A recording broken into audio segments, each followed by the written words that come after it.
인사 먼저 함께 나누고 시작하겠습니다. 반갑습니다. 백구팀에서 설명회 맡은 이제 백승기 강사입니다. 안녕하세요.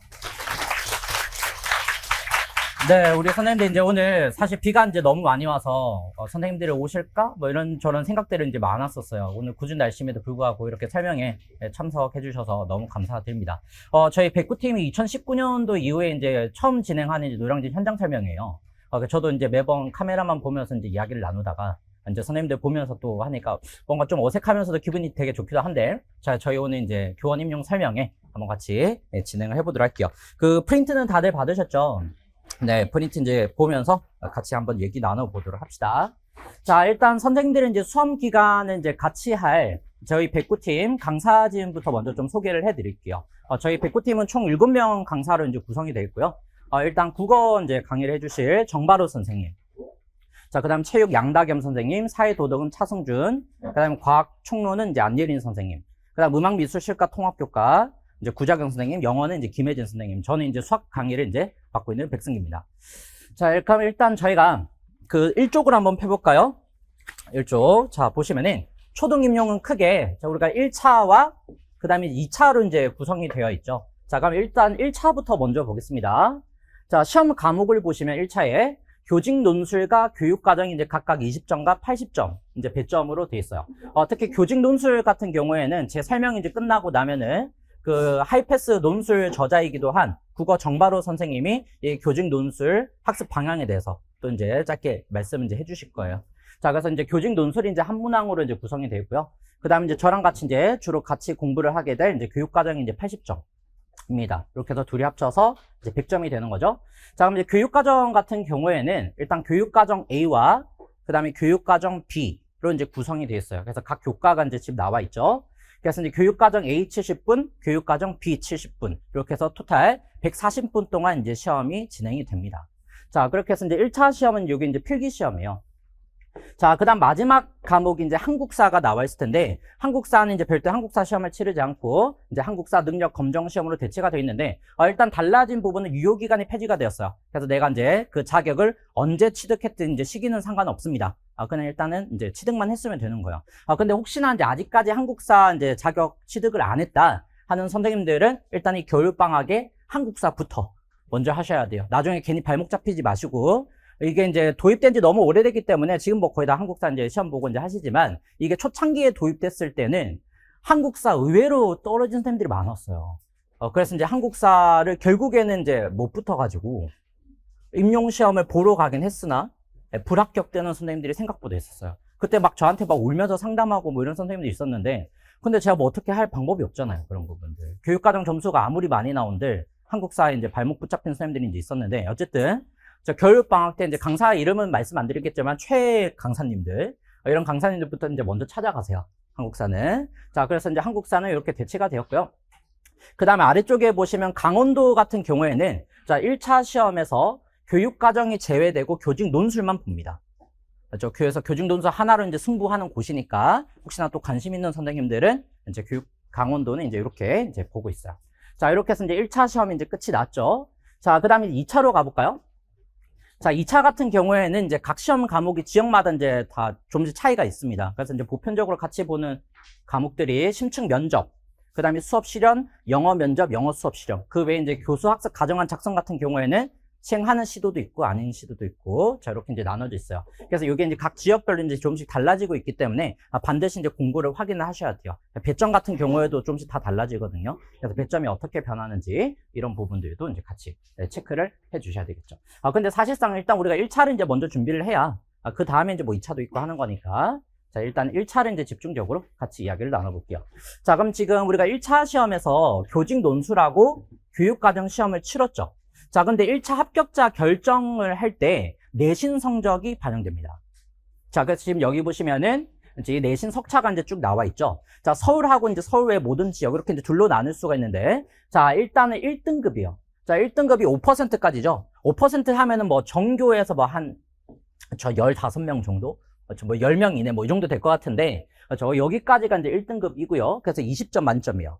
그 다음에 나는 학교 생활은 시원하게 놀았다. 4년 뭐 놀았더니 이제 내가 10등급이네? 뭐 이럴 수도 있어요, 당연히. 자, 그러면 10등급인 선생님은 17.3점입니다. 그러면은 1등급과 10등급의 간격이 2.7점 차이에요. 그러니까 생각보다 점수 차가 크지 않아요.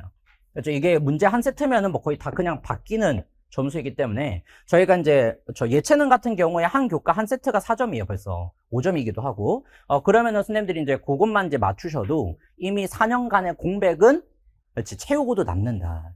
그래서 생각보다 내신 반영이 이제 많이 되지는 않습니다. 자, 그 다음 이제 그 외 나머지 모든 지역들은 이제 역시나 1등급이 20점이고, 자, 그 외에 10등급이 이제 15.5점. 역시나 1등급과 10등급의 간격이 4.5점 차이에요. 그렇죠. 그래서 이것도 역시나 4년간의 공백은 문제 하나로 다 커버가 된다. 그래서 선생님들이 이제 내신 어떻게 해야 돼요? 막 이런저런 질문들을 많이 주시는데, 일단 4학년 1학기까지, 이제 재학생 같은 경우에는 4학년 1학기까지 내신 성적이 반영이 돼요. 그래서 일단은 1학기까지 준비를 이제 열심히 해주셔야 되겠죠. 근데 혹시나 이제 내가 다시 시험을 본다. 이런 일은 절대 생기면 안 되겠지만, 다시 시험을 이제 볼 경우에는 이제 4학년 전 성적이 이제 다 반영이 됩니다. 그래서 마지막까지 이제 성적 신경을 조금 쓰셔야 돼요. 그렇죠. 어쨌든 0.1점에 붙고 떨어지고 하는 시험이기 때문에, 그 이제 0.1점에도 다 챙겨야 되잖아요. 자, 그래서 일단 1차에 이제 내신 성적이 이렇게 반영이 되고요. 자, 그 다음에 이제 1차 합격자 결정할 때 지역 가산점이 있습니다. 지역 가산점. 자, 지금 저희가 서울하고 이제 경기로 이렇게 나눠놨죠. 그래서 서울 같은 경우에 이제 서울교대나 이화여대, 그 다음에 한국교원대 중에서도 서울시 특별시 교육감이 추천했을 경우, 자, 이 경우에 6점이요. 자, 그 외 나머지는 이제 3점. 그 다음에 경기 같은 경우에도 경인교대에 졸업했거나, 이제 한국교원대 입학한 선생님 중에서 경기도 교육감 추천 받았을 경우에 이제 6점입니다. 그 외 나머지는 역시나 또 3점. 자, 근데 지금 여기 보시면은 교원 경력이 없는 자라고 되어 있죠. 교원 경력이 있을 경우에는 가산점이 없어요. 교원 경력이 있을 경우. 자, 그러면 내가 이런 케이스가 있을 거야. 내가 일단 A 지역에 먼저 합격을 한 다음에, 그 다음에 이제 B 지역으로 옮겨야지. 이런 선생님이 있을 수 있어요, 충분히. 자, 그럼 내가 A 지역에 합격을 했어. 근데 아직까지 발령을 안 받았네? 발령을 내가 내년에 받을 것 같아. 그러면은 그 해의 시험을 봐도 지역 가산점을 그대로 받으실 수 있어요. 자, 근데 내가 예를 들어서 A 지역에 합격을 했는데 3월 1일자로 먼저 발령을 받아버렸어요. 이미 발령 받으면 이제 학교에서 애들이랑 막 생활을 하겠죠, 당연히. 자, 그러면 이제 발령 받았는데 내가 B 지역으로 다시 응시했다? 그럴 경우에는 교원 경력이 있는 거죠. 이미 발령을 받아버렸으니까. 그래서 그 경우에는 지역 가산점이 없습니다. 그렇죠? 그래서 이때 뭐 기간제라든지 이런 것들은 이제 저 교원 경력에 포함이 안 되니까 그거 빼고 이제 내가 정식 발령을 받았을 경우에 이야기를 하는 거예요. 그렇죠? 자, 그래서 지역 가산점은 그 정도 이제 보시면 되겠네요. 자, 그럼 이제 합격자 결정은 어떻게 하냐? 자, 일단 우리가 이제 1차부터 먼저 볼게요. 자, 5쪽 보시면 나올 거예요. 합격자 결정 5쪽. 자, 일단 1차 같은 경우에는 선발 인원의 1.5배수까지 뽑습니다. 모집 인원의 자 1.5배수. 자, 그러면 이제 1차 같은 경우에는 전체 만점이 총 126점이요. 자, 그럼 우리 앞에서 교육과정 80점이었죠? 그 다음에 교직 논술이 20점. 그럼 둘이 합하면 100점이죠. 거기에 아까 내신이 20점. 그 다음에 지역 가산점 최대로 받을 수 있는 게 6점이죠. 자, 그렇게 해서 이걸 다 받으면은 총 126점 만점이요. 자, 그러면 여기에서 이제 1.5배수까지 이제 끊습니다. 그렇죠? 자, 그 다음에 이제 최종 합격자 결정할 때는 이제 내신하고 지역 가산점이 빠져요. 여기에서. 지가점이 이제 빠지고, 이제 논술과 교육과정 100점. 그래서 1차 성적 100점. 그 다음에 2차 성적 100점. 이렇게 해서 200점 만점으로 해서 이제 최종 합격자 결정을 하게 됩니다. 그죠? 자, 그래서 이제 합격자 결정은 이렇게 되고, 그 다음에 꽈락이 있어요. 자, 교육과정과 교직논술 각각 꽈락이 있습니다. 40% 미만이니까 논술 같은 경우에는 8점 미만. 그 다음에 교육과정 같은 경우에는 32점 미만을 내가 득점했다. 그러면은 꽈락이요. 자, 그러면 예를 들어서 내가 교육과정은 70점 맞았는데 교직논술에서 7점 받았다. 그러면은 꽈락이요. 그러면 교육과정 점수가 아무리 잘 나온다 한들 불합격입니다. 자, 그래서 언제 이런 사태가 한번 있었냐면 2018학년도 저 초등 임용 볼 때 그때 교직 논술 문제가 엄청 어렵게 나왔어요. 그래서 그때 교직 논술에서 꽈락 사태가 대거 발생했습니다. 심지어 교육과정이 70인데 교직 논술이 꽈락에서 떨어진 사람이 있어요. 저 선생님들 아직까지 제가 막 교육과정 70점이라고 하면은 뭐 별 감흥이 없으실 텐데 교육과정 70점밖에 엄청 힘들어요. 그렇죠? 자, 그래서 그런 사태가 이제 발생한 적이 있어요. 자, 그래서 그 이후로는 교직 논술이 이제 좀 무난한 기조로 계속 출제가 되고 있습니다. 그 해에 평가원이 엄청난 항의를 받았겠죠. 민원부터 해가지고 뭐 별의별 항의 다 받았어요. 그래서 이제 너무 시달리다 보니까 그 다음부터는 이제 어쨌든 문제가 된 건 맞으니까 그 다음부터는 좀 무난한 기조로 그래서 이제 교직논술이 출제가 되고 있다. 그래서 어쨌든 우리는 뭐 이 점수를 받지는 않겠지만 이제 어쨌든 까락이 있다라는 거 요거 이제 알아두시면 되겠네요. 자, 그럼 이제 경쟁률하고 이제 합격선 한번 볼까요? 뭐 사실 경쟁률을 보는 건 뭐 지금 의미가 없어요. 모집 인원이라든지 이런 거에 따라서 달라질 테니까. 자, 서울 같은 경우에는 또 어쨌든 이제 계속 인원이 조금씩 계속 줄고 있죠. 팍 준 다음에 계속 줄고 있습니다. 그래서 아마 이 선에서 이제 계속 유지되지 않을까 이제 싶네요. 자, 그 다음에 경기 같은 경우에도 계속 이제 한번 늘었다가 이제 줄고 있죠. 그래서 이제 요 정도 선만 유지해줘도 어쨌든 이제 저는 감사하다고 생각해요. 많이 나오면 너무 좋겠지만. 그렇죠. 그래서 이제 2점 중반대 이제 경쟁률을 유지하고 있다. 이렇게 이제 보시면 될 것 같아요. 그렇죠? 자, 이렇게 해서 자, 일단 경쟁률 한번 살펴봤고요. 자, 그 다음에 이제 합격선을 한번 봅시다. 합격선. 자, 지금 1차 합격자가 이제 발표가 났죠. 그렇죠? 24학년도. 자, 그래서 1차 합격선만 나와 있고, 여기에 최종 합격선은 아직 없어요. 최종 합격자 발표는 안 했으니까. 자, 그러면 일단 우리 23학년도를 기준으로 한번 해볼게요. 23학년도는 최종 합격선까지 나와 있으니까.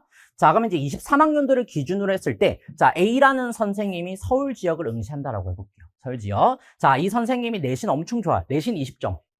자, 그 다음에 서울교대야. 지가점 6점 받았다라고 해볼게요. 자, 그러면 1차 필기에서 필요한 최소 점수. 자, 지금 1차 합격선이 99.77점이에요. 자, 그러면 이 이야기는 1.5배수 컷 점수예요.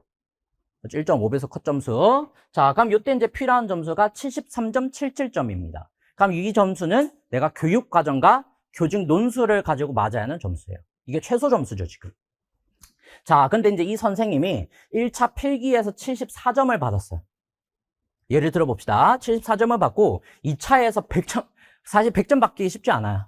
맞죠? 이게 뭐 거의 없다라고 보시면 돼요, 100점은. 자, 그러면 100점을 받았다. 그럼 이 선생님 토탈 몇 점이죠? 174점. 자, 최종 합격선이 얼마예요? 172.83이죠. 아주 가까스로, 그렇죠? 자, 기적적으로 합격을 했어요. 자, 근데 우리가 현실적으로 봤을 때 2차에서 100점을 받는다는 게 사실 쉽지가 않죠. 자, 근데 우리가 일반적으로 이제 받을 수 있을 만한 현실적인 점수 94점을 받았다라고 해볼게요. 자, 그러면 이제 2차에서 94점을 받는다라고 가정을 하면 최종 합격을 위해서 필요한 최소 1차 점수가 78.83점입니다. 그렇죠? 자, 그래서 내가 교직 논술과 교육 과정에서 최소로 받아야 하는 점수가 이 정도라는 거예요. 됐죠? 자, 근데 올해 같은 경우 이번 24학년도를 보시면 지금 1차 합격선이 조금씩 높아졌죠. 경기 같은 경우는 많이 올랐어요. 6점이나 올랐고. 자, 그러면 이제 1배수 컷 같은 경우에도 어쨌든 여기에서 점수를 이제 훨씬 더 많이 더하셔야, 자, 그래야 이제 우리가 현실적으로 생각하는 1배수 컷이 이제 될 거란 말이죠. 지금 이 컷은 1.5배수 컷이니까. 그죠? 자, 그래서 선생님들이, 자, 요 정도 점수는 내가 나와야, 그래야 이제 서울을 생각을 해볼 수 있다. 라는 거예요. 됐죠? 자, 그래서 저희 같이 합격선까지 한번 좀 살펴봤습니다. 자, 그럼 이제 자, 그러면 교육과정 A하고 이제 교육과정 B, 이제 시험을 볼 텐데, 자, 각각 A하고 B에서 어떤 과목들을 이제 시험을 보느냐. 자, 한번 살펴볼게요. 자, 일단 교육과정 A 같은 경우에는, 그죠? 총 만점이 41점이에요. 41점. 자, 그 다음에 교육과정 B는 만점이 39점. 그래서 둘이 합하면은 이제 80점 만점이 되겠죠? 자, 일단 A를 보시면은 배점이 제일 큰 게 국어입니다. 자, 국어가 배점이 11점이에요. 제일 크죠? 자, 그 다음에, 그렇지, 사회 9점. 그 다음에 영어 7점. 그 다음에 음악 5점, 도덕 4점, 바른생활 1점, 실가 4점. 이렇게 돼 있어요. 자, 그러면 지금 여기 보시면 국어가 11점 배점인데 문항수가 3이라고 나와 있죠? 자, 이게 뭘 뜻하는 거냐면 대문항을 이야기하는 거예요. 대문항. 그래서 하나의 대문항 안에 2개 내지 3개의 소문항이 이제 구성되어 있습니다. 자, 그래서 이번 24학년도 임용시험을 잠깐 한번 볼게요. 자, 교육과정 A라고 되어 있죠? 자, 보시면은 국어 1이라고 되어 있을 거예요. 요게 대문항. 그렇죠? 그래서 대문항 안에 소문항이 1, 2 이렇게 2개가 구성되어 있죠? 자, 그 다음 오른쪽에 보시면 대문항 2번. 그렇죠? 두 번째 대문항. 그래서 역시나 또 소문항들이 나와 있습니다. 이렇게 해서 국어 같은 경우에는 총 3개의 대문항으로 구성되어 있다. 그래서 거기 안에 있는 소문항들을 다 푸시면은 이제 11점을 받으실 수 있어요. 그렇죠? 자, 그 다음 이번에는 교육과정 B 한번 보겠습니다. 자, B도 역시나 이제 배점이 제일 큰 거는 수학이요. 그래서 국어 수학만 합해도 22점이야. 80점에서. 그러니까 국어 수학은 이제 버릴 수가 없겠죠. 이런 것들은. 자, 그 다음에 여기 보시면 과학이 또 9점입니다. 그 다음에 예체능에서 체육이 배점이 커요. 8점. 체육. 근데 체육도 역시나 또 공부할 게 많아요. 그만큼. 자, 그 다음에 여기 보시면은 미술 5점, 즐거운 생활 2점, 그 다음에 슬기로운 생활 1점. 그 다음에 여기 총론하고 창의적 체험활동 나와 있죠. 요거는 이제 초등교육과정 총론입니다. 그렇죠? 초등교육과정을 어떻게 편성하고 운영해야 하는가. 이런 것들을 쭉 설명해 놓은 문서예요. 문서. 자, 그래서 거기에서 이제 3점이 나온다. 이렇게 보시면 돼요.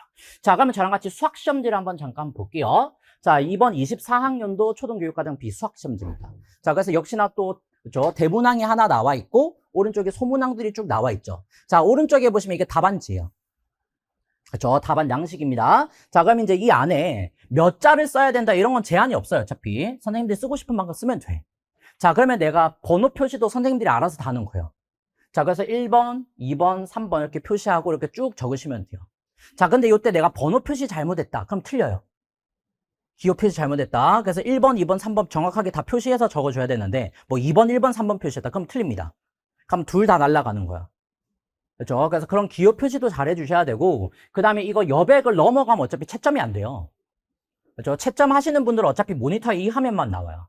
자, 그렇기 때문에 내가 시험지 이제 답안 원본을 가지고 막 종이 들고 채점하는 방식이 아니란 말이에요. 자, 그렇기 때문에 이런 답안지 칸을 넘어서면 역시나 또 그것도 채점이 안 돼. 그러니까 이런 여러 가지 유의사항들이 있습니다. 그러니까 선생님들이 나중에 답안을 작성하실 때도 그런 유의사항이라든지 이런 것들 반드시 지켜가지고. 그렇죠? 자, 작성을 하셔야 되는데 또 막 구구절절 쓰는 선생님들이 있어요. 구구절절형. 그렇죠? 이제 어쨌든 뭔가 맞고 싶다 하는 그런 간절함은 나 충분히 알겠어. 자, 근데 그렇게 구구절절 이것저것 막 쓰시다 보면은 결국에는 또 시간이 부족해. 그렇죠? 그래서 이런 여러 가지 사항들을 다 고려해가지고 답안 작성하는 연습, 즉 아웃풋하는 연습들을 처음부터 조금씩 계속 해주셔야 돼요. 안 그러면 나중에 이제 공부가 다 되면 해야지라고 했을 때는 이미 사실 조금 늦으니까. 그렇죠? 자, 그래서 답안 양식이 이렇게 이제 구성되어 있습니다. 자, 그 다음 우리 총론도 한번 볼게요. 자, 요게 이제 총론 문서예요. 아마 학부 때 한 번쯤 다 본 적이 있을 겁니다. 그렇죠? 교육과정 총론. 그래서 이제 초등학교에서 교육과정을 어떻게 이제 편성하고 운영해야 하는가를 이제 쭉 적어 놓은 문서라고 했었죠. 자, 그래서 여기 보시면은 시간 배당은 어떻게 하세요? 이런 것들 쭉 나와 있는데, 자, 이 문서 안에서 총 3점이 나오는 거예요. 그렇죠? 약간 법조문처럼 딱딱하긴 한데, 저런 것들은 이제 결국 다 외워야 됩니다. 외워야 이제 3점을 받을 수 있는 거니까. 그래서 이제 무조건 외워서 3점 받을 수 있는 거는 사실상 가성비가 굉장히 좋은 거예요. 그렇죠? 이제 요 정도면 굉장히 가성비 좋은 부분입니다. 자, 이렇게 해서 이제 저랑 같이 이제 과목 한번 살펴봤어요. 자, 그럼 이제 이 초등교육과정 문제가 그럼 과연 어디에서 나오냐? 자, 출제 범위 한번 살펴보도록 할게요. 출제 범위. 자, 출제 범위는 선생님들 뒤쪽이 있을 거예요.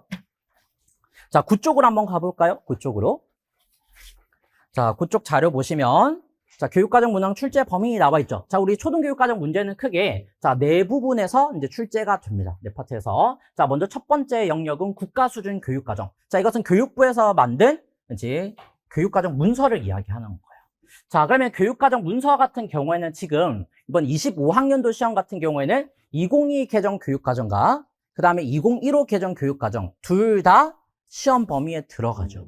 그러니까 이처럼 이제 교육과정이 바뀌는 해들이 좀 힘들어요, 사실. 둘 다 이제 결국엔 봐야 되니까. 자, 그럼 일단 우리가 2022 같은 경우에는, 자, 총론, 그 다음에 창의적 체험활동, 통합교과. 자, 요 세 개는 무조건 2022만 보는 겁니다. 2022. 자, 그 다음에 아래쪽에 실가 나와 있죠. 실가는 어차피 5, 6학년에서만 배우는 거잖아. 그래서 실가 같은 경우에는 2015만 보는 거예요. 괜히 막 2022 뒤지고 하시면 안 돼요. 그렇죠? 실가는 2015만 보는 겁니다. 자, 그러면 얘네들을 제외한 나머지 교과들, 국어, 수학, 사회과학, 도덕, 체육, 음악, 미술 이렇게 쭉 나와 있죠. 자, 이 교과들은 우리가 결국 2022와 2015를 둘 다 보는 거예요. 둘 다. 자, 그러면 선생님들 여기 한번 보세요. 우리 교육과정 구성을 살펴보면, 교육과정 구성을 보면 성격, 목표, 내용 체계, 교수학습 평가 이렇게 쭉 나와 있죠. 그래서 이런 구성들을 한 번쯤 다 봤을 거예요. 그렇죠? 성격도 있고, 목표도 있고, 내용 체계, 성취 기준, 교수학습 평가. 자, 이렇게 쭉 되어 있는데, 자, 그럼 일단 여기에서 성취 기준 있죠? 성취 기준을 제외한 나머지 부분들은 2015와 2021을 어차피 둘 다 보셔야 돼요. 그렇죠? 2015와 2021을 둘 다 보는 겁니다. 자, 그러면 우리는 뭐만 나눠서 보는 거냐? 성취 기준만 나눠서 보는 거예요. 성취 기준만. 자, 그러면 성취 기준은 어떻게 나눠 보는지 볼게요. 자, 일단 우리가 1학년부터 4학년. 그렇죠? 1학년부터 4학년 군까지는 2022 개정 성취 기준을 보는 거예요.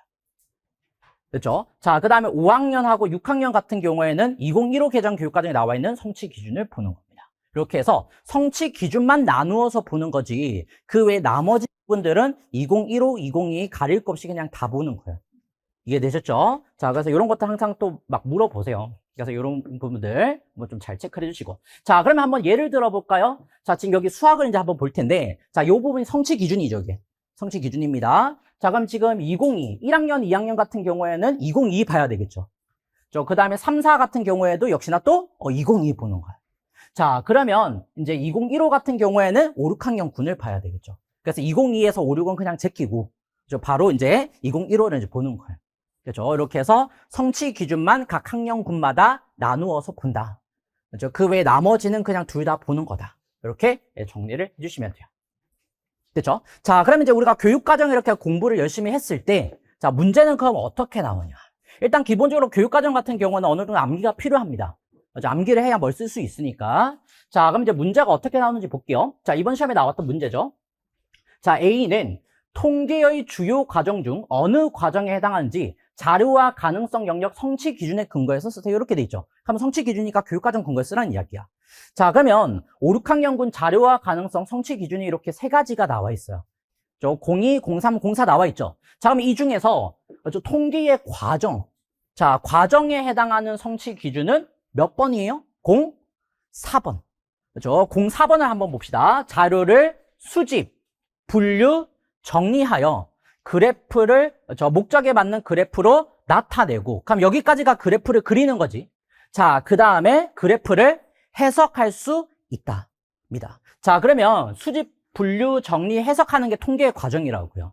자, 그러면 이 중에서 뭐니? 하고 물어보는 거잖아. 자, 그러면 문제를 한번 볼까요? 지도교수. 자, 이번 시간에는 그래프를 보고 알 수 있는 내용이래. 그럼 일단 그래프가 그려진 거잖아. 그렇죠? 자, 그래서 그래프를 살펴볼 때에는 어떤 항목이 더 많고 적은지에 관한 사실뿐만 아니라 그래프로부터 알아낸 사실들을 문제 상황과 관련지어 생각할 수 있어야 된대. 자, 그럼 일단 그래프를 뭘 봐야 하겠지, 저걸. 그렇죠? 자, 그러면 여기 한번 보세요. 통계 과정에 방금 수집했고, 분류했고, 정리해서 그래프로 나타냈대. 그럼 그 다음에 해야 되는 게 뭐야? 해석. 자, 그래서 여기 성취 기준에 근거해서 쓰라라고 했으니까 정답은 해석하기. 이렇게 되는 거예요. 그렇죠? 자, 이런 식으로 이제 문제가 출제가 됩니다. 자, 그 다음 우리 미술도 한번 볼까요? 자, 여기 지도교사 봅시다. 자, 감상활동과 체험활동의 흐름이 순조로운 것 같네요. 자, 그러면 지금 감상활동, 체험활동 했죠? 자, 그 다음에 이후 콜라주 기법을 활용해 나의 특징을 드러내는 자화상 그리기나 나의 특징 인포그래픽 만들기 활동이 이어질 수 있겠네요. 자, 그럼 쌤들 보세요. 자화상 그리고 인포그래픽 만들고 이런 것들은 체험, 표현, 감상 중에서 어디에 해당해?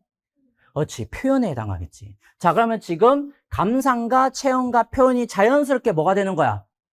연결이 되는 거지. 그죠? 자, 그래서 2015 개정 미술과 교육과정 교수학습 방향에 제시된 학습 내용 선정 방식을 고려할 때 근거가 명확하죠? 교수학습 방향 근거 쓰라라고. 자, 교사가 디귿과 같이 제안한 이유가 뭐겠냐? 자, 그러면 여기 교수학습 방향을 한번 볼까요? 학습 내용은 체험, 표현, 감상의 각 영역별 특성을 살려 학습 목표에 적합하게 선정하되 영역 간의 유기적인 관련성 및 연계성을 고려한다. 자, 그럼 내가 이걸 통으로 외워야 될까? 아니야. 그렇게 할 필요 없어요. 자, 여기에서 키워드들이 있겠죠? 그런 키워드들을 맞춰서 여기에서 요구하는 것에 맞춰서 써주시면 된다고요. 자, 그러면 방금 어떤 키워드들이 필요할까? 감상 나왔죠? 또 체험 나왔죠? 그럼 얘네들을 묶어서 뭐로 포장해야 돼? 표현. 자, 그러면 체험, 감상, 표현이 뭐가 돼야 돼? 여기서 키워드는 뭘까? 서로 뭐 시키려고? 연계시키려고. 됐죠? 자, 그래서 디귿과 같이 제안한 이유가 뭐겠니? 라고 했으니까 체험하고 감상활동 이후에 표현활동까지 하겠어요? 라고 이야기를 했으니까 결국에는 요구하는 것보다 체험과 표현과 감상을 뭐 하기 위해서? 연계하기 위해서. 자, 그럼 여기에서 필요한 키워드는 결국 체험, 표현, 감상, 연계성. 요 네 가지 키워드를 가지고 요구하는 조건에 맞춰서 쓰는 거라고요. 그렇죠? 자, 그래서 통으로 우리가 다 외운다가 아니라 필요한 키워드를 이제 외우는 거고 내가 그거를 취사 선택해가지고 조건에 맞춰서 쓰는 연습. 요게 필요한 겁니다.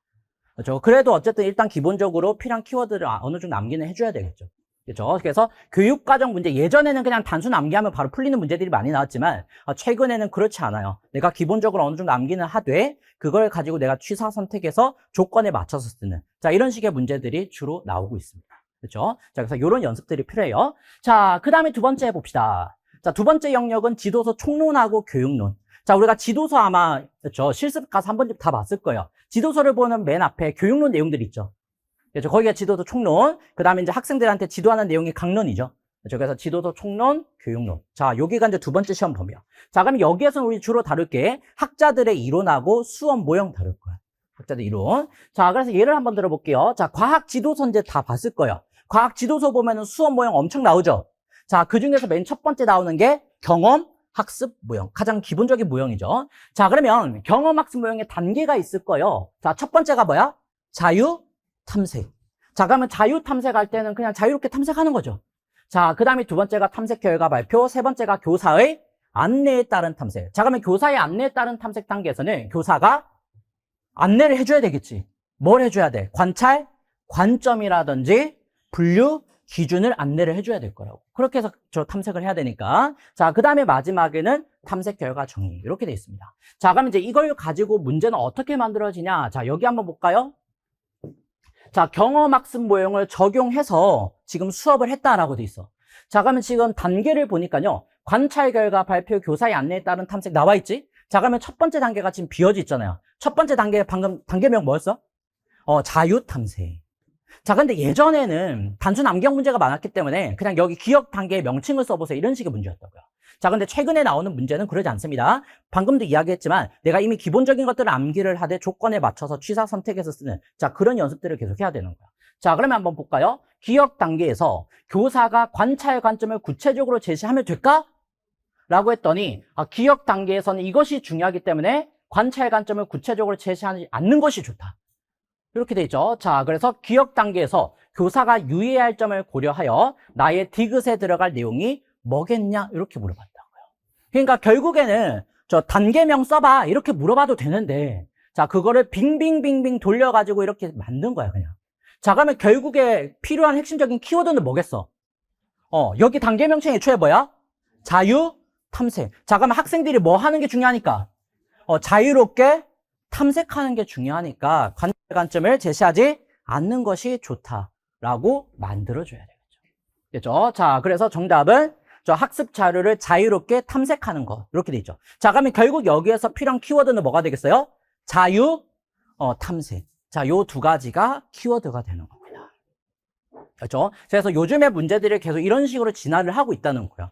근데 열심히 난 암기만 했다. 근데 이런 연습들을 안 했다. 이런 선생님들 의외로 여기에서 내가 어떻게 말을 써야 될까? 이런 것들이 또 헷갈려요. 그렇죠? 그래서 이런 연습들이 이제 필요한 겁니다. 자, 그 다음에 또 한번 볼게요. 자, 이 수학교육론이요. 자, 딘즈, DNS 한번 좀 다 들어봤을 거예요. 자, 그래서 DNS의 개념학습 원리 하면은 이제 네 가지가 있죠.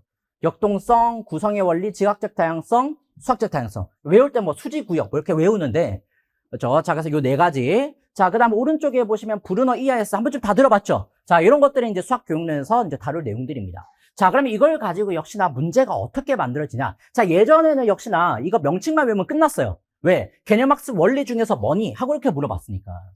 그렇죠? 자, 근데 지금은 문제가 역시나 또 진화를 했습니다.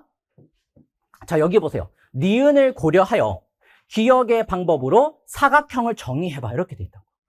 자, 그러면 니은의 방법부터 볼까요? 니은을 고려하여 DNS의 수학적 다양성의 원리죠. 자, 그럼 이 말을 그대로 붙여봅시다. 자, 수학적 다양성의 원리를 뭐해서? 고려해서. 자, 기억의 방법이 뭐예요? 학생들에게 예를 그림으로 제시해서 시각적 구체적으로 이해 가능하도록 정의하는 방법 쓴대. 자, 그러면 결국 그림으로 제시해서 정의했다 이거지. 자, 그러면 수학적 다양성의 원리를 고려해서 그림을 그려서 제시하는 정의 방법으로 뭘 정의해봐? 사각형을 정의해봐 라는 문제라고요.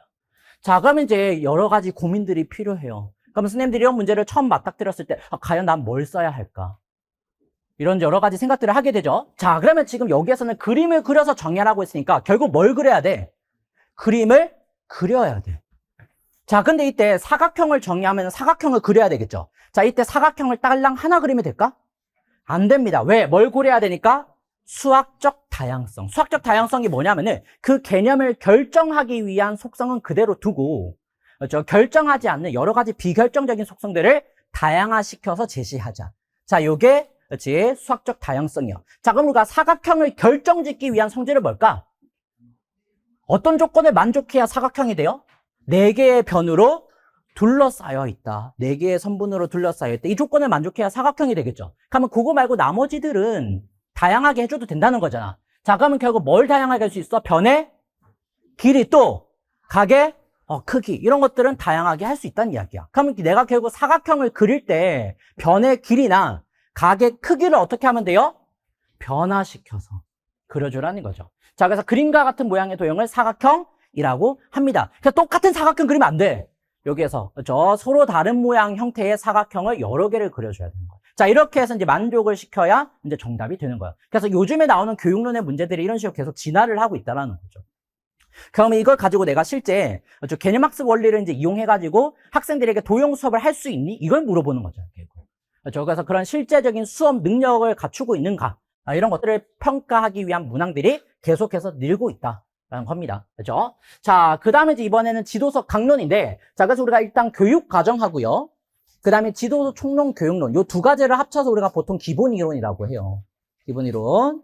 자, 그 다음에 기본 이론이 끝나고 나면은 이제 제일 분량이 많은 부분이죠. 지도서 강론입니다. 자, 그럼 여기에서는 우리가 교과서에 나오는 학생들에게 배우는 개념들이 있겠죠. 그 개념과 그 다음에 그걸 어떻게 가르칠 건가 하는 이제 지도 방법들. 그래서 요 두 가지가 이제 지도서 강론에서 다룰 내용들이에요. 그죠? 자, 그럼 이제 내용 한번 볼까요? 과학 교과서요. 자, 과학 교과서에 보면은 저 곤충에 대한 설명이 나옵니다. 자, 배추 흰나비의 몸은 머리, 가슴, 배 세 부분으로 구분되어 있고, 자, 그 다음에 가슴에는 날개 2쌍과 다리가 몇 쌍? 3쌍. 자, 그 다음에 길쭉한 배에는 마디가 있습니다. 자, 이처럼 머리, 가슴, 배 세 부분으로 구분되고 다리가 3쌍인 동물을 곤충이라고 합니다. 그래서 곤충에 대한 개념이 나와 있죠, 교과서에. 자, 그러면 이걸 가지고 문제가 만들어져요. 자, 문제 볼까요, 과학? 자, 나일, 리을에 들어갈 적합한 내용을 써 라고 돼 있네요. 자, 그럼 여기 보세요. 몇몇 학생들이 배추 흰나비처럼 모든 곤충은 땡땡이라고 생각하는 오개념을 가지고 있대.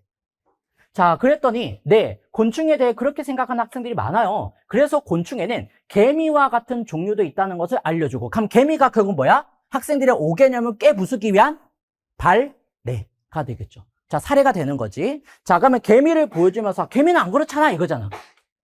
자, 그래서 여기에 리을에 들어갈 학생들이 가지고 있는 오개념이 뭐겠니? 라고 나름대로 추론해서 써야 되는 거죠. 내 마음을 맞춰봐야. 그렇죠? 자, 그러면 결국 여기에 무슨 내용 들어가야 될까? 배추흰나비하고 개미의 차이점. 너무 막 심오하게 생각하지 마. 그렇죠? 선생님들 표정이 너무 심각한데 지금 너무 심하게 생각하지 마요. 자, 배추흰나비하고 그렇죠? 자, 개미의 차이점 뭘까? 뭐가 있어? 날개. 그렇죠? 자, 그래서 날개가 2쌍 있다. 그러니까 날개가 있다. 이렇게 쓰면 된다고. 자, 그 다음에 2번 문제도 봅시다. B에 나타난 오개념을 바로잡기 위해서 필요한 과학적 개념이 뭐냐? 이렇게 물어봤어요. 자, 그럼 여기 볼게요. 곤충에는 개미와 같은 종류도 있다는 것을 알려주고, 흔히 볼 수 있는 개미를 관찰해 보도록 했고, 그 다음에 어떤 학생은 B와 같이 개미를 그렸대. B와 같이. 자, 이 개미 그림이 좀 이상하죠? 자, 그림을 보니 다리의 위치를 다시 확인하도록 해야겠군요. 이렇게 나왔어요. 자, 그러면 이 학생에게 오개념을 바로잡기 위해서 필요한 과학적 개념이 뭘까라고 물어봤어. 아까 곤충은 다리가 어디 있어야 돼? 가슴에 있어야 돼요. 자, 가슴에 몇 쌍이 있다 아까? 3쌍. 자, 근데 얘는 지금 머리에 한 쌍, 가슴에 한 쌍, 배에 한 쌍. 이렇게 돼 있죠? 자, 그래서 결국 곤충의 다리 3쌍은 어디에 있다? 가슴에 있다. 교수님도 이거 그림 그리면 얼마나 웃었겠어. 자, 그래서 이런 식의 문제들이 이제, 그렇지, 강론 문제로 이제 나오는 겁니다. 그렇죠? 자, 그 다음에 이번엔 국어과에 나왔던 문제예요. 자, 이것도 한번 볼까요? 자, 자음자, 모음자에 관련된 문제거든요. 자, 우리가 이게 사실 배우지 않아도 풀 수도 있어. 이런 것들. 우리가 뭐 굳이 공부하지 않더라도 이미 가지고 있는 배경지도 많으니까. 자, 자음자가 14개가 있죠. 자, 이때 학생들에게 자음자 이름을 가르쳐 줄 거예요. 그래서 여기 그림과 같은 방식에 부합하지 않는 자음자 라고 되어 있네요. 자, 그러면 자음자의 이름을 가르쳐 줄 때 이하고 의에 각각의 자음자를 붙이면 이름이 완성된다 이거지. 그럼 여기에 부합하지 않는 자음자, 그렇죠? 자음자에 뭘 쓰는 거야? 이름 쓰는 겁니다. 그러니까 이런 것들을 또 잘 보셔야 돼. 제가 360명 선생님들 답안지를 받아가지고 쭉 봤었는데 이름을 써야 되는데 또 그냥 자음자를 그냥 쓰는 선생님들이 있어요. 자, 그러면은 결국 내가 맞춰도 틀리는 거지, 결국. 그래서 항상 이런 것들 실수 나오지 않도록. 제가 항상 강의 중에도 말씀드리는데 실수만 하지 않아도 서울부터 제주까지 다 갑니다. 그렇죠? 그래서 항상 실수하지 않는 것, 그렇죠? 문제를 잘 읽는 것, 이게 중요해요. 자, 그러면 여기에 해당하는 다음자, 누구 있을까? 누구? 기억 하시면 안 돼요. 자, 기역. 자, 그 다음에, 디귿. 그 다음 마지막, 시옷. 이렇게 해서 3개 쓰는 겁니다. 그죠, 이름. 자, 그 다음에 B에 해당하는 모음자도 물어봤네요. 자, 우리 모음자 10개 있죠? 자, 뭐뭐 있어? 아, 야, 여, 오, 요, 우, 유, 으, 이. 자, 10개 중에서 입술 모양이 변하지 않죠? 자, 입술 모양이 변하는 모음자죠. 자, 그럼 입술 모양이 변한다라고 했으니까 뭘 찾으라는 이야기야? 이중모음. 자, 그럼 아야, 어여, 오요, 우유, 의 중에서 이중모음. 자, 누구 있을까요? 그렇지, 야, 여, 요, 유. 이렇게 해서 4개 쓰는 겁니다. 그래서 요거 빠뜨리면은 틀려요. 그렇죠? 자, 다 써야 되는 거예요. 자, 요런 문제가 이번 시험에 나왔던 문제예요. 이런 식으로. 자, 그래서 요런 것들이 이제 다 강론에 있는 것들이에요. 그죠? 자, 그 다음에 이제 마지막인 기타입니다. 기타 같은 경우에는 보통 수능형 문제예요. 선생님들이 평소 지력으로 그냥 푸는 겁니다. 그래서 저랑 같이 이제 공부를 할 부분들은 1번, 2번, 3번에 해당하는 이제 내용들이 될 것이고, 그 다음에 4번에 이제 해당하는 기타 있죠? 자, 요 부분은 선생님들이 이제 평소 지력으로 푸는 문제이기 때문에 뭐 별도로 뭐 대비를 하거나 공부를 하거나 이러지는 않아요. 그죠? 자, 그러면 우리 기타에 해당하는 것들이 뭐가 있냐면은, 저 국어에서 이제 문학 지문을 주고, 글을 읽고 이 글의 주제가 뭘까? 이런 것들 이제 물어보는 거. 주제가 뭘까? 그러면 그런 것들은 뭐 외워서 쓰는 게 아니잖아요? 그냥 읽고 주제 쓰면 되니까. 자, 그 다음에 수학 같은 경우에도 선생님들이 순수 계산해야 되는 문제들이 있어요. 규칙을 찾아가지고. 자, 그런 문제들이 전부 다 기타에 포함이 돼요. 자, 그럼 예를 한번 들어보도록 할게요. 자, 구술의 개수를 n이라고 할 때 n의 최대값을 쓰세요. 이렇게 돼 있죠. 그럼 이런 것들은 선생님들이 실질적으로 계산을 그냥 해야 되는 문제예요. 교과서에서 뭐 별도로 뭐 같이 풀거나 이런 것들이 아닙니다. 그래서 이런 문제들이 이제 나오는데 출제 비중은 낮아요. 이런 수능형 같은 경우에는. 자, 하지만 이런 문제들도 출제가 되고 있다. 이런 거. 자, 요 정도 참고로 보시면 되겠네요. 자, 그래서 이제 저랑 같이 자, 교육과정 문항 출제 비중을 보시면 뭐 퍼센트를 뭐 굳이 뭐 하나하나 외울 필요 없습니다. 그냥 일단 기본적으로 강론이 제일 많이 나오죠. 그죠? 강론 비중이 제일 커요. 자, 그 다음에 나머지 부분들의 비중이 조금씩 이제 해마다 이제 달라집니다. 자, 그래서 저희가 그 강의를 나갈 때도 일단 강론 내용이 많잖아요. 그래서 강론하고 기본이론 강의를 섞어서 강의를 해요. 자, 예전에는 기본이론 강의를 1월부터 3월까지 다 진행을 한 다음에 그 다음에 4월부터 쭉 강론을 나갔었는데 최근에 문제들이 뭐 그렇지 않기 때문에 기본이론과 강론을 동시에 섞어서 물어보다 보니까 강의도 역시나 강론과 기본이론 같이 나간다. 이렇게 이제 생각하시면 될 거예요. 됐죠? 자, 그럼 이제 이번 24학년도 초등 임용 시험. 자, 우리가 이제 살펴봤을 때, 자, 이 임용 시험의 이제 모습이 어떠한가? 자, 크게 이제 3가지로 한번 나눠 보도록 하겠습니다. 자, 일단 먼저 첫 번째 볼게요. 자, 문제가 갈수록 복잡해지고 있어. 그죠? 그래서 기존 기출과 다른 정보 구조로 이제 제시되고 있다. 그래서 단순 암기라든지 단답형 문항의 출제 비중은 이제 점점 감소하고 있어요. 자, 그래서 선생님들이 실질적으로 이제 문제를 풀어보면은요, 이게 뭘 물어보는 거야?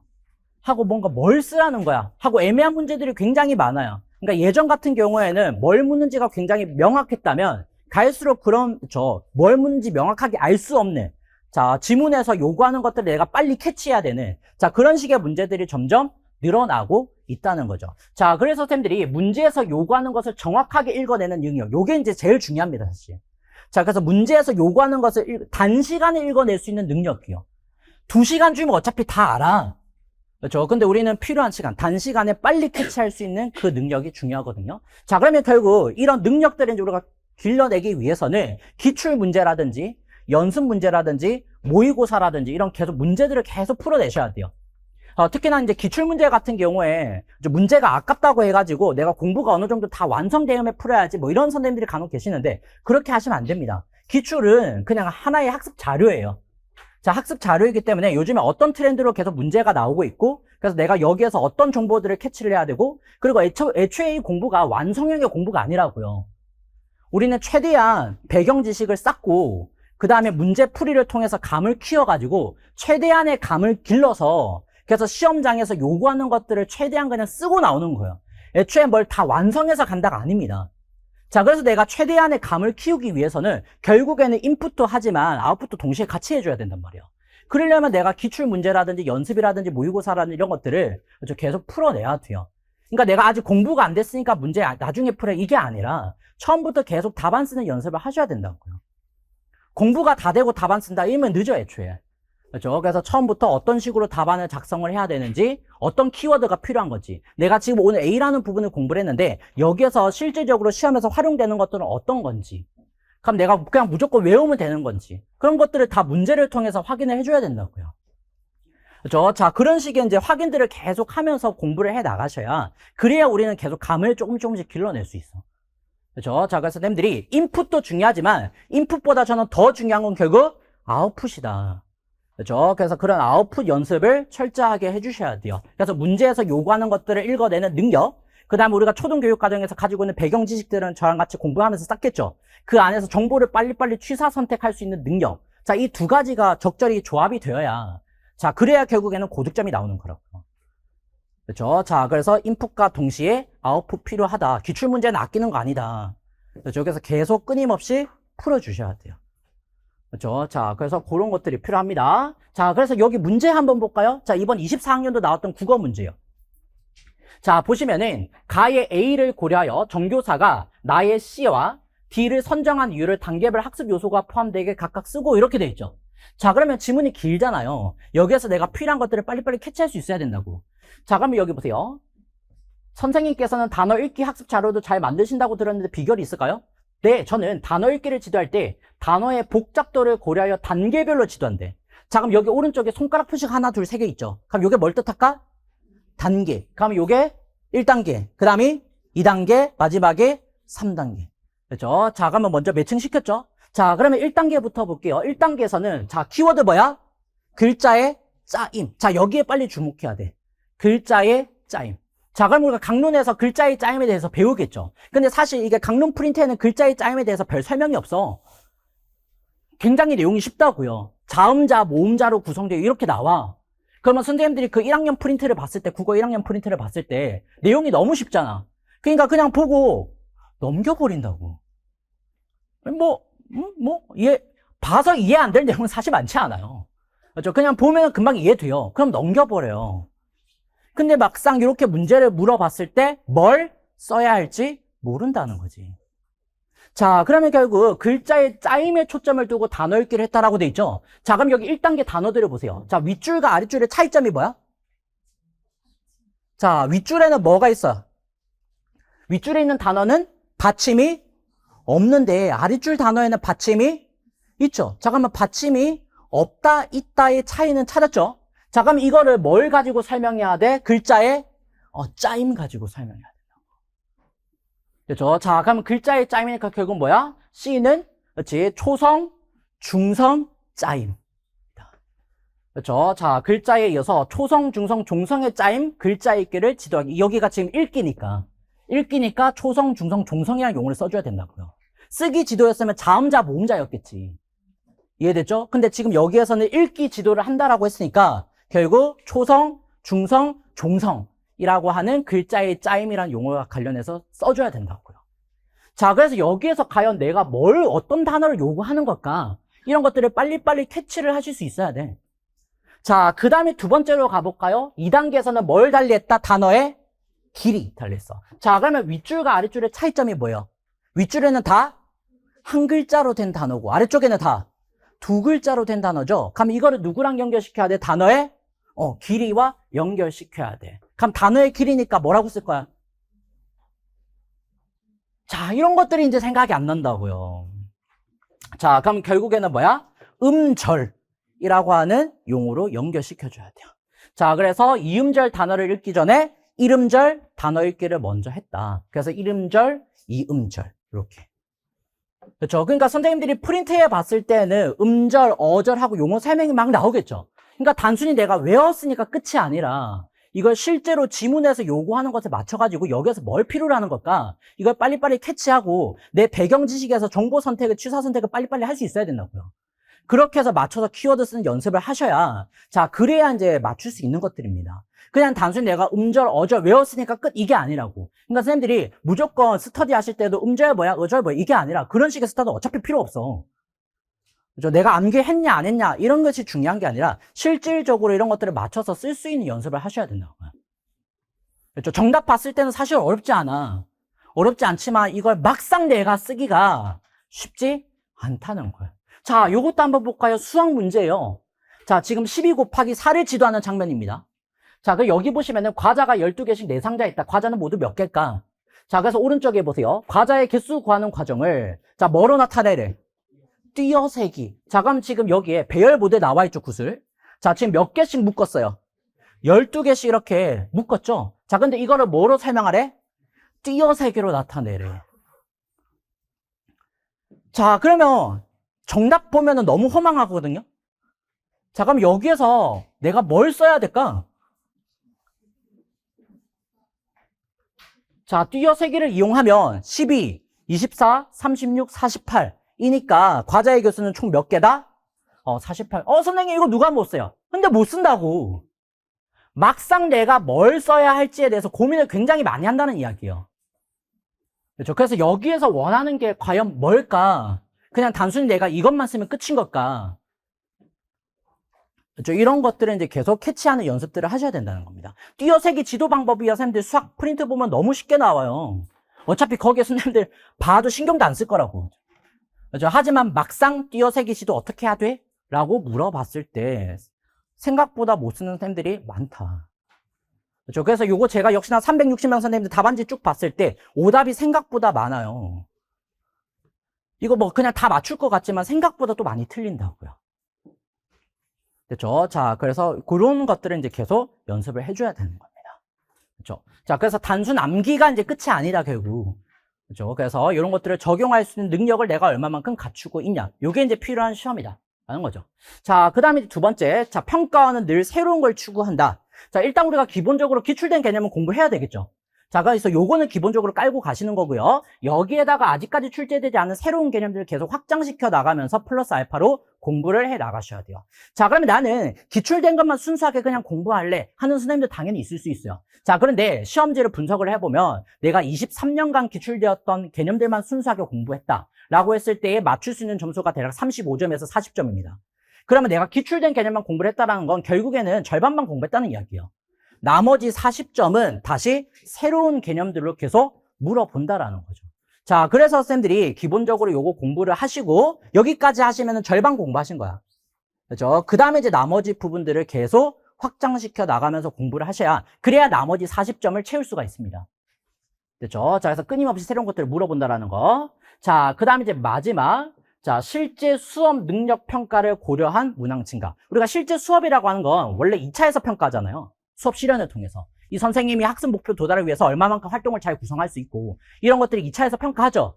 자, 근데 그런 것들을 평가하기 위한 문항이 1차에서도 지금 계속 늘어나고 있다는 거예요.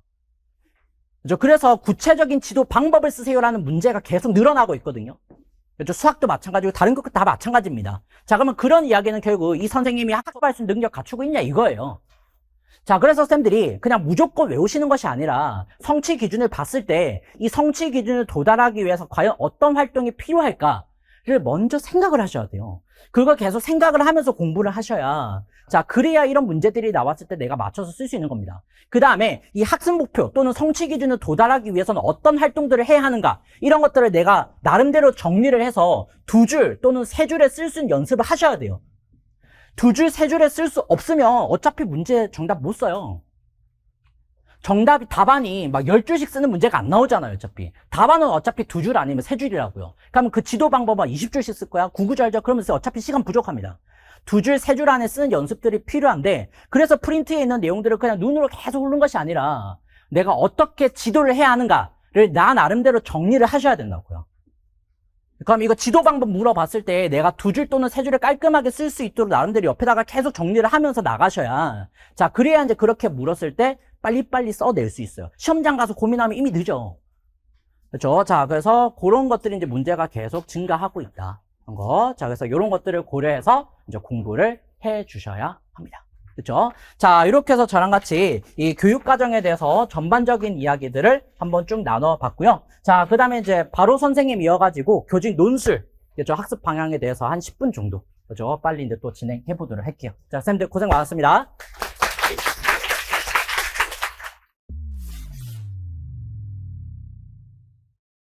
네, 안녕하십니까. 백구팀 2024년 국어 강의를 맡은 정바로입니다. 반갑습니다. 네.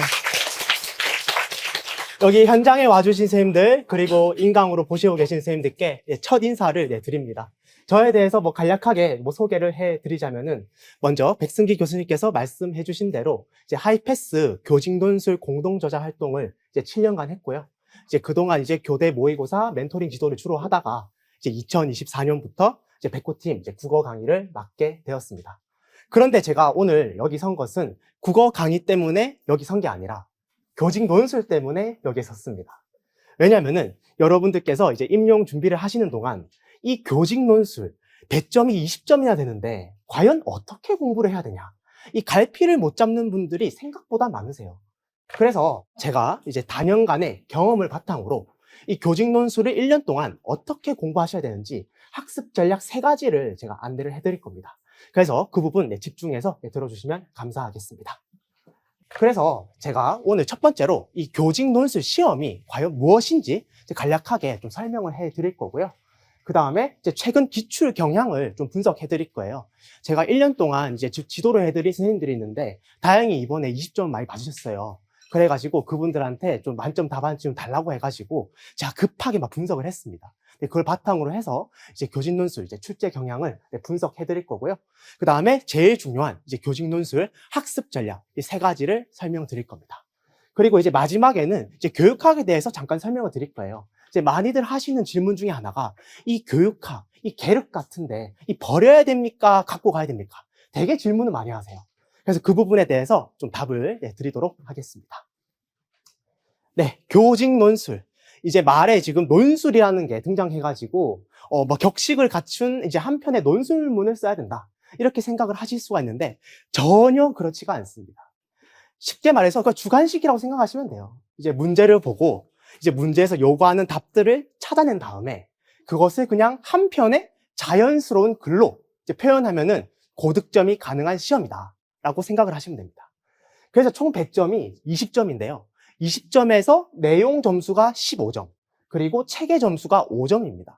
근데 이 체계 점수 5점은 감점 당하시는 분들이 거의 없어요. 0.1%도 안 될 겁니다. 따라서 이 교직 논술의 핵심은 이 논술의 내용, 이 15점을 잡는 게 핵심이다.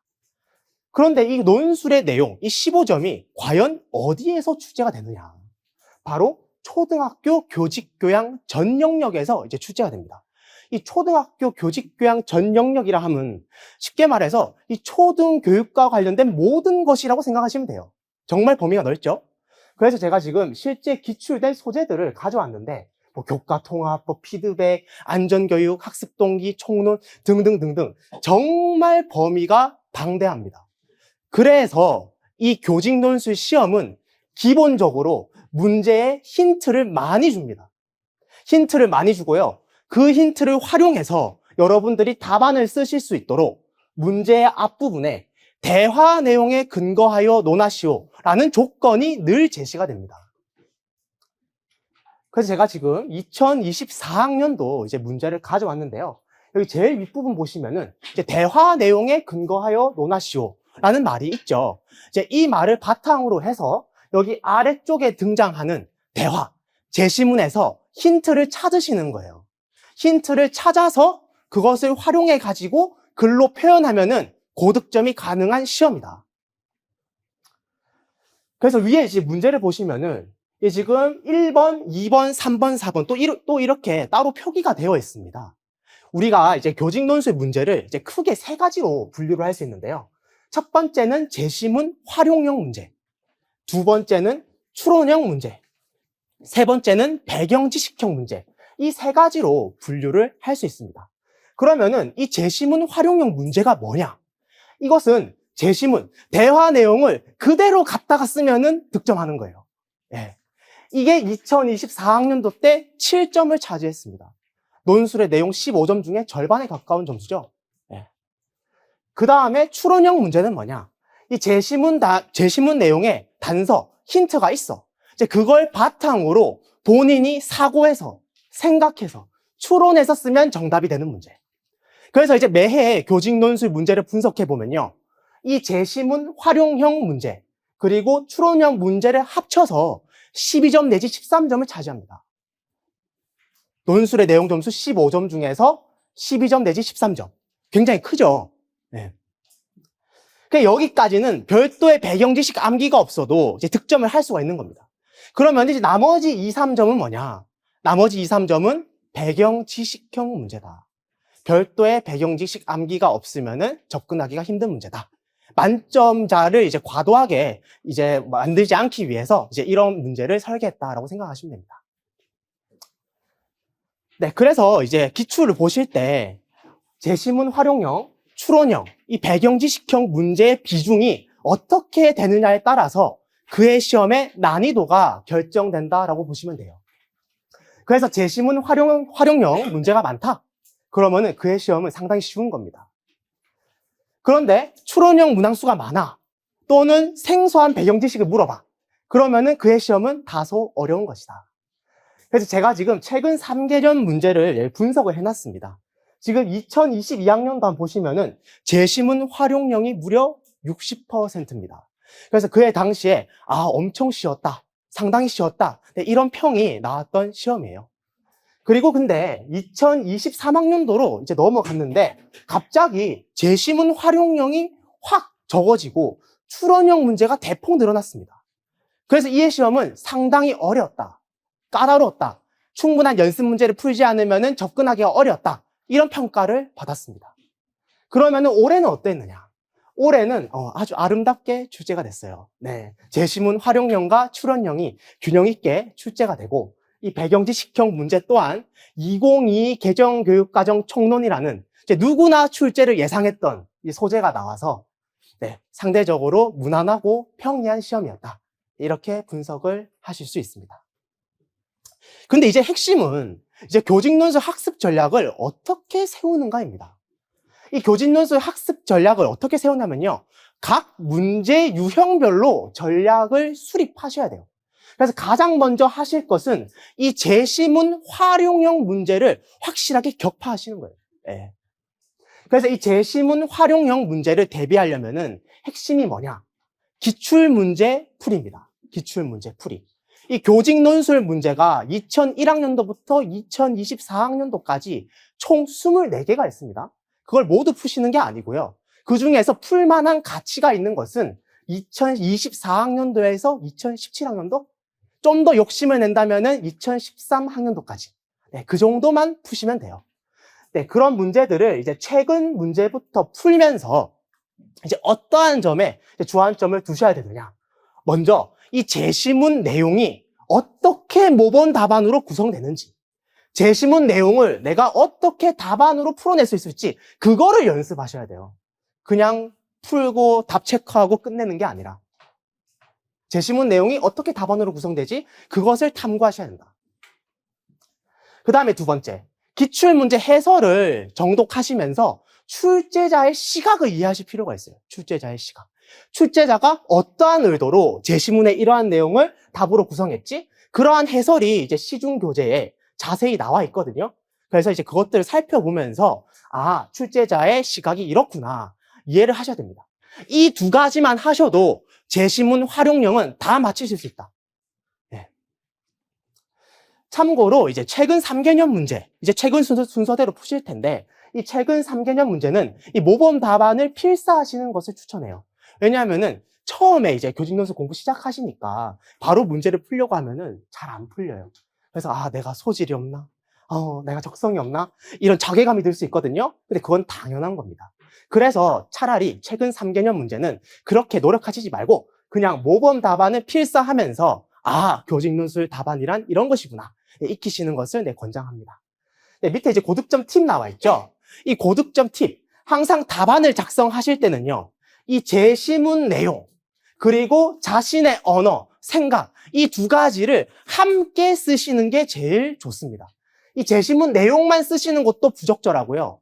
자신의 언어만 쓰는 것도 부적절합니다. 제시문 내용을 일부러 회피하는 거죠. 왜 그러냐면은 아까 제가 문제 유형 3가지 뭐가 있다고 말씀드렸죠? 제시문 활용형, 추론형, 배경지식형. 여러분, 이 3가지 중에 어떤 것인지 실제 시험 현장에서 바로 판별할 수 있을까요? 굉장히 어렵습니다. 그렇기 때문에 그 세 가지 유형을 모두 대비하려면은 제시문 내용과 더불어서 자신의 언어를 함께 곁들이면 된다. 이렇게 쓰시는 게 고득점의 비결입니다. 명심하시고요. 네, 그 다음에 이제 추론형을 살펴보도록 하겠습니다. 이 추론형을 대비하려면은 연습 문제 풀이가 핵심입니다. 이제 앞에서 기출문제 풀이 하시고 난 다음에 매주 이제 연습 문제를 한두 개씩 푸시는 거예요. 그런데 연습 문제를 그냥 푸는 게 아니고요. 반드시 관점 나누기 연습을 하셔야 됩니다. 이게 무슨 말이냐? 이제 어떤 문제를 딱 봤을 때 그냥 푸는 게 아니고요. 여기 밑에 나와 있는 관점. 학생 측면에서 답을 의식적으로 생각해보고, 교사 측면에서 답을 의식적으로 생각해보고, 학부모 측면에서 의식적으로, 학교 측면에서 의식적으로 관점을 나누는 연습을 하셔야 돼요. 2023학년도, 2024학년도 문제가 이 관점 나누기를 잘했느냐, 못했느냐에 따라서 희비가 갈렸습니다. 네. 그래서 이 부분이 핵심이다라는 말씀을 드리고요. 그래서 제가 지금 2024학년도 이제 문제를 가져왔는데, 여기 3번을 보시면은 최 교사가 사용한 피드백의 문제점 3가지를 제시하라. 이거 추론형이거든요. 근데 이제 밑에 제시문을 보고 그냥 쓰는 게 아니라 의식적으로, 내용 측면에서는 무슨 문제가 있지? 참 잘했어요. 창의적이에요. 구체적이지가 않군. 문제가 있군. 그다음 방법 측면에서는 어떤 문제가 있지? 도장으로만 했다고? 아니, 구두로도 할 수 있고 서면으로도 할 수 있는데 도장으로만? 문제가 있군. 과정 측면에서는 어떤 문제가 있지? 과정에서 지금 피드백을 지금 16차씩 끝나고 한 번, 20차씩 끝나고 한 번 너무 적게 했군. 이런 식으로 관점을 나눠서 답안을 작성하면은 답들이 중복으로 처리될 가능성도 낮아지고 고득점을 할 수 있는 비결이라 할 수 있습니다. 그래서 반드시 연습 문제 푸시면서 나만의 관점 틀을 좀 만들어 주세요. 네, 만들어 주시고 그것을 계속 적용하는 연습을 강력히 추천드립니다. 네, 근데 만약에 이제 시간이 좀 부족하실 수도 있어요. 나중에 이제 교육과정 공부량이 너무 많아지니까. 이제 그럴 때는 개요 작성만 하셔도 괜찮습니다. 이제 기출문제 풀이를 통해서 어느 정도 답안 작성하는 방법은 익히셨으니까 만약에 시간이 부족하시면은 개요 작성이라도 하시는 것을 권장합니다. 네, 그 다음 마지막 이제 배경지식형 문제입니다. 이 배경지식형 문제 2, 3점을 차지하는 이 문제를 대비하려면은 2022 개정 교육과정 총론이 핵심입니다. 지금까지 기출 문제를 분석하면요, 이 배경지식형 문제는 총론에서 대부분 나왔어요. 그런데 이 총론을 달달달 암기하라는 말이 절대 아닙니다. 선별적으로 암기하셔야 돼요. 선별적으로 암기하셔야 되는데 총론의 핵심 키워드를 암기하셔야 된다. 다행히 이것은 이제 2024년도 때 안예린 선생님께서 핵심이 되는 부분들을 짚어주실 거예요. 이제 그런 것들 참고해서 이제 공부하시면 되고요. 그 다음에 시간이 남으시면은 이제 총론 해설서를 한번 가볍게 읽어보시는 것을 권장합니다. 왜냐하면은 이 총론 해설서는 우리 초등교육의 설계도라 할 수 있기 때문에 유용한 배경 지식들이 많거든요. 뭐 달달달 암기하시는 마시고 그냥 가볍게 그냥 내가 뭔가 독서를 하고 싶다. 그러면 소설 읽지 말고 한번 총론 해설서를 한번 읽어보시는 게 어떨까? 네. 너무 어이가 없는 말인가요? 네. 네, 밑에 이제 고득점 팁. 답안을 작성할 때 말이죠. 최대한 관련된 총론 키워드를 활용해서 작성하는 게 좋습니다. 왜냐? 이 총론 키워드는 국가에서 공인한 전문 용어예요. 국가에서 인정한 용어다. 그래서 내가 문제를 봤는데 관련된 총론 키워드가 떠올랐다. 그러면은 그것을 써주는 게 답안으로 인정될 확률이 높다라는 말씀을 드립니다. 네. 그래서 지금 학습 전략 이제 3가지 이제 설명을 드렸고요. 이제 마지막 이제 교육학입니다. 이 교육학 공부를 과연 해야 되느냐? 객관적인 이제 사실을 바탕으로 이제 말씀을 드릴게요. 이제 2001학년도부터 2024학년도까지 문제 중에서 교육학 암기를 요구했던 연도는 2016학년도, 2018학년도 2해밖에 없습니다. 2018학년도 이후부터는 교육학 암기가 전혀 필요 없는, 교육학을 공부하지 않아도 만점을 획득할 수 있는 문제가 출제되어 왔어요. 만약에 문제에 교육학 개념이 설령 들어있더라도 제시문을 그대로 활용해서 쓰면 정답이 되거나 그걸 바탕으로 해서 추론하면 정답이 되는 문제가 출제됐습니다.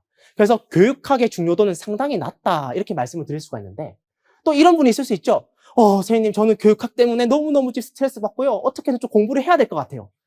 만약에 그런 분이 계신다면은 저는 중등에서 기출된 교육학 개념을 보시라. 예, 이렇게 말씀을 드립니다. 왜냐면은 이 2016학년도 때 기출된 학습 이론, 그리고 2018학년도 때 기출됐던 교육과정의 유형, 이게 다 중등에서 기출이 됐던 거거든요. 예, 확률적으로 봤을 때 만약에 진짜 아주 적은 확률이지만 교육학이 또 출제된다면은 이 중등에서 기출된 교육학 개념이 출제될 확률이 높기 때문에 만약에 꼭 공부를 하셔야 된다 하면은 중등에서 이 기출된 것만 보셔도 충분하다라는 말씀을 드립니다. 네. 제가 준비한 것은 여기까지입니다. 제 설명이 여러분들 교직논술 1년 공부에 큰 밑거름이 되셨으면 좋겠고요. 저는 2024년 1월 말 새로운 국어 강의로 찾아뵙도록 하겠습니다. 그럼 이제 안예린 선생님께서 2025학년도 백호팀 커리큘럼 설명을 해드리도록 하겠습니다. 감사합니다.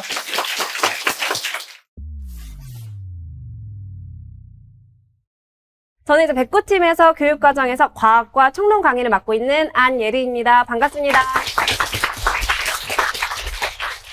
자, 우리 커리큘럼 보시면 이제 자료에도 함께 확인할 수가 있는데요. 지금 보면은 일단 우리 개강일을 알고 계세요? 개강이 언제죠? 1월 8일이죠. 이제 얼마 남지 않았어요. 한 달도 남지 않았단 말이죠. 여러분들이 이제 임고생이 될 날이 얼마 남지 않았다. 그래서 오늘 이제 끝나고 이제 학교 강의도 다 종강하셨잖아요. 여행도 떠나시고 이제 많이 못 놀아요. 1년, 조금만 지나면 1년 동안은. 그러니까 그 남은 시간을 잘 활용했으면 좋겠고요. 우리가 이제 개강은 1월 8일에 하고 종강을 언제 하냐? 이번에는 6월 말에 하게 됩니다. 그래서 정확한 종강일은 6월 28일 금요일에 이제 우리가 종강을 할 거예요. 원래 백호팀 되게 종강 좀 늦었던 것 같은데요. 적어도 7월 말, 8월 초까지는 하지 않나요? 라고 이제 질문하시는데요. 보시면 올해 선생님들이 많이 늘어났죠. 그렇다 보니까 선생님들끼리 나눠서 수업을 다 준비하시고 또 강의가 업로드 될 때도 선생님별로 나눠서 업로드가 되니까 아무래도 좀 더 빠른 종강이 가능해졌어요. 근데 그 말은 여러분들이 그 앞에 공부해야 할 양은 좀 늘어났겠죠. 왜냐하면 전체 공부량이 줄지 않았는데 강의가 올라가는 기간이 줄어들었다. 이렇게 이제 생각을 하시면 됩니다. 그래서 1월부터 6월까지 해서 우리가 교육과정 기본이론과 그리고 강론 강의를 함께 진행을 합니다. 앞에서 백승기 선생님이 설명해 주셨는데요. 예전에는 기본이론을 1, 2, 3월에 몰아서 하고 뒤에 강론을 쫙 했어요. 근데 그렇게 했더니 문제점이 여러분들 1, 2, 3월에 시간이 많잖아요. 방학이니까. 그때 기본이론을 엄청 파요. 막 공부를 해요. 그리고 나서 이제 4월, 5월에서 강론을 하려고 했더니 실습이다 뭐다 해서 바빠가지고 강론은 막 뒤처지고 공부를 못하게 되는 거예요. 근데 우리 아까 출제 경향표 봤죠? 가장 많이 출제되는 게 어디예요?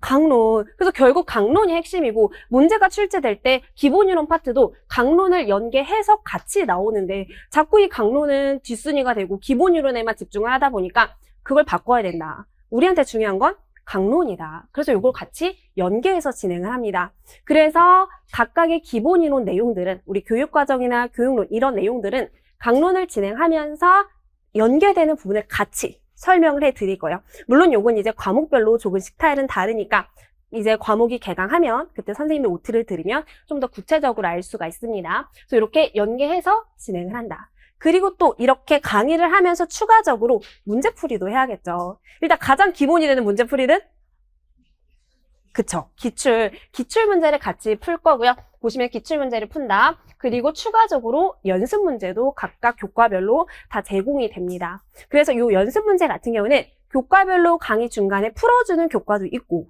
아니면 이제 복습의 형태로 여러분들에게 자료로 제공되는 경우가 있을 거예요. 그래서 문제도 충분하게 제공이 되니까 여러분들이 그냥 강의만 듣고 막 외우고 끝내지 마시고 문제를 꼭 푸셔야 돼요.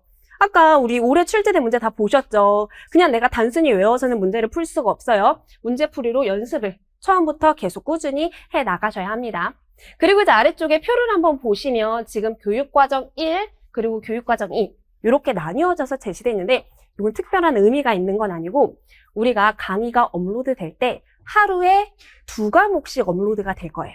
그때 하나는 교육과정 1반에서 업로드가 되고 하나는 교육과정 2반에서 업로드가 될 거예요. 그래서 그냥 단순히 그냥 교과를 나누는 거지 얘가 어떤 특별한 의미가 있는 건 아닙니다. 여러분들이 강의를 들을 때 편의성을 위해서 이렇게 나눠 두었어요. 뒤에서 이따가 요거는 다시 설명해 드릴게요. 그럼 이제 넘겨서 우리가 이제 1월부터 6월까지 하면은 강의가 종강한다 라고 했죠. 그리고 나면 이제 여러분들이 열심히 내용을 복습을 하셔야 돼요. 근데 그때 추가적으로 복습 강의가 하나 있는데요. 영어 복습 심화 강의가 있습니다. 우리가 영어를 1월 달에 3주 동안 해서 딱 끝낼 거거든요. 그럼 1월에 해버리면 이제 6월쯤 되면 다 까먹어요. 그래서 이제 7월에 강의가 종강하고 나서 한 번 더 복습하고 심화할 수 있는 강의를 준비했는데요. 이때는 중등에서 기출됐던 소재나 아니면 추가적인 원문들 이런 거를 간단히 소개를 해드릴 거예요. 근데 이 강의 같은 경우는 필수 강의는 아니긴 합니다. 나는 단일점도 놓칠 수 없어. 무조건 영어는 다 맞힐 거야. 고득점을 해야지. 이렇게 생각을 하시는 분들이 이제 선택적으로 이 강의를 들으시면 돼요. 그래서 복습하고 심화하는 강의다. 그래서 이렇게 하면 이제 강의 내용은 모두 끝이 나고요. 이제 본격적으로 여러분들이 문제 풀고 실전 감각을 익히셔야 되잖아요. 그래서 8월에서 9월 사이에는 전년도 모의고사를 제공을 해드립니다. 즉 올해 우리가 진행했던 109팀 모의고사를 내년도에 그대로 제공을 해드릴 거예요. 그래서 여러분들 뭐 시중에서 뭐 작년 문제 구해요 하면서 그러실 필요가 없어요. 저희가 다 제공을 해드립니다. 그리고 이제 만약에 교육과정이 바뀐 부분이 있다면 2022로 바뀐 부분이 있잖아요. 그런 건 다 수정을 해서 드리니까 그 부분은 걱정을 하실 필요가 없어요. 그리고 이제 마지막으로 실전 모의고사가 있죠. 총 3회 이제 우리가 진행을 할 텐데요. 그 중에서 가장 중요한 건 1회차 모의고사예요. 왜냐하면 올해도 진행을 했는데 내년에도 1회차 모의고사는 전국 현장 모의고사로 진행을 하게 됩니다. 그래서 이제 각각의 교대에서 여러분들 강의실에 다 모아놓고 실제 시험 보는 것처럼 그렇게 시험을 진행을 할 거고, 그리고 이제 또 나는 이미 졸업을 했다. 그럼 졸업생 같은 경우는 학원 현장에서도 보니까 학원에 접수를 해서 또 볼 수가 있습니다. 그래서 이 현장 모의고사를 한번 봐야 여러분들이 실전 감각을 좀 느낄 수가 있어요. 내가 그냥 집에서 문제지 인쇄해서 푸는 거랑 이렇게 뭔가 긴장감 속에서 푸는 거랑 되게 다르거든요. 그래서 이거를 꼭 다 했으면 좋겠어요. 내가 그래도 흔치 않은 기회예요. 이게 학교에 다 같이 모아서 본다는 게. 그래서 이걸 여러분들이 꼭 신청해서 봤으면 좋겠고, 추가적으로 1회 모의고사는 여러분들이 답안을 쓰고 그 답안지를 제출하게 되면 저희가 채점도 해드립니다. 그래서 최종 점수를 드리고 등수를 안내를 해드릴 거예요. 그래서 이제 그걸 보면서 내 위치가 이 정도구나. 대략적으로 이제 파악하고 부족한 점이 있다면 이제 보완해서 더 높은 성적을 받을 수가 있겠죠. 그래서 이렇게 1회는 현장 모의고사, 그리고 2회와 3회차는요 봉투 모의고사로 배송해 드립니다. 그래서 여러분들이 집에서 또 각자 모여서 이렇게 푸시면 돼요. 이렇게까지 하면 이제 저희 1차와 관련된 강의는 모두 이것으로 끝이 난다. 그래서 딱 들으니까 되게 1년 금방 갈 것 같죠? 실제로 금방 가요. 선배들의 얘기 들어보면 처음에는 되게 안 가는 것 같은데 눈 떴다 감으면 여름방학이고 다시 뜨면은 이제 방학이 끝났고 갑자기 모의고사를 보라 그러고 시험이에요. 그러니까 시간이 굉장히 빨리 가니까 여러분들이 시간을 알차게 활용을 하셔야 합니다.